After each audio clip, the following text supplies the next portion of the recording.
life's all too good to be true. And is there a catch? Life is out of balance. Mm.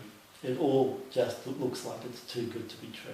Because you've lived most of your life bouncing down this cobblestone road, out of balance, always thinking, this isn't working, that isn't working.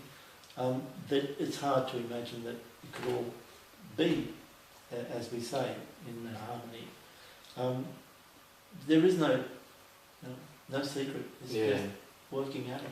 Yeah. And some people, for a lot of people, what they know, even where they are at the moment, might not be where they want to be, but it's known and it's safe.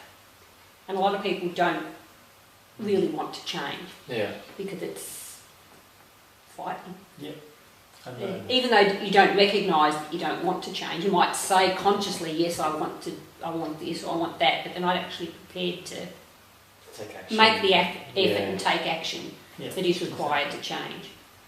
And it's not necessarily easy. Yeah, true. But the rewards are worth it. It gets easier once you get into perspective. Yeah. And you know what you want. Yeah, and you recognise things. And the more you know, the more you recognise. It's like when you learn to be grateful for what you've got. When you start being grateful for everything that's around you and what you do have, because you can always find things to be grateful for. Oh, for sure.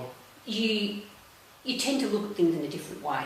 Like when life throws you a curveball, then you can say, okay, but I am grateful this didn't happen or that didn't happen. And you can ask, why is this happening? Yeah. Why did this come about at this particular time? It's when in that calm, balanced state that you can really stop and say, hang on a minute, why is this coming to my life? And sometimes it's not so obvious, sometimes it is. And sometimes it just happens and you move on. Well, what do you think, what are the sort of things someone could to do to stay on top of trying to have a balance, the balancing life? Be grateful, be conscious of being grateful. Yeah, that's great. Yeah. Looking at life as a lesson. Looking at everything that life throws at you as being a lesson. And instead of saying, oh, this is horrible, I don't want it, ask yourself, what am I supposed to learn from this? Why is this coming to my life? Why are these people coming to my life? For me was once when I had this client come into me. Now this woman was ready to jump off the big bridge. She was suicidal. She thought that was the end of the world. And so I asked, what is it that's so bad? And she said she's ridden off her car.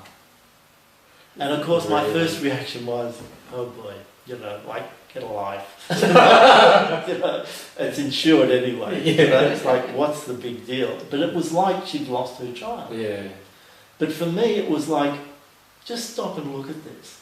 Because here's this person who, my first judgment was, because of my experiences in life, that's nothing. Yeah. What's the big deal? You lose a family member, it's much worse than that, and yet you're acting as if you did. Yeah.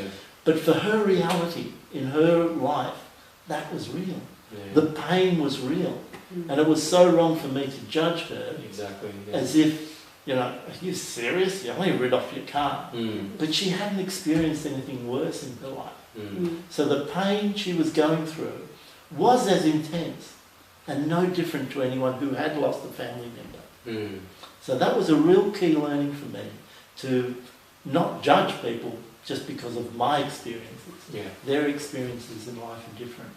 And their pain and my pain can be different, but still pain.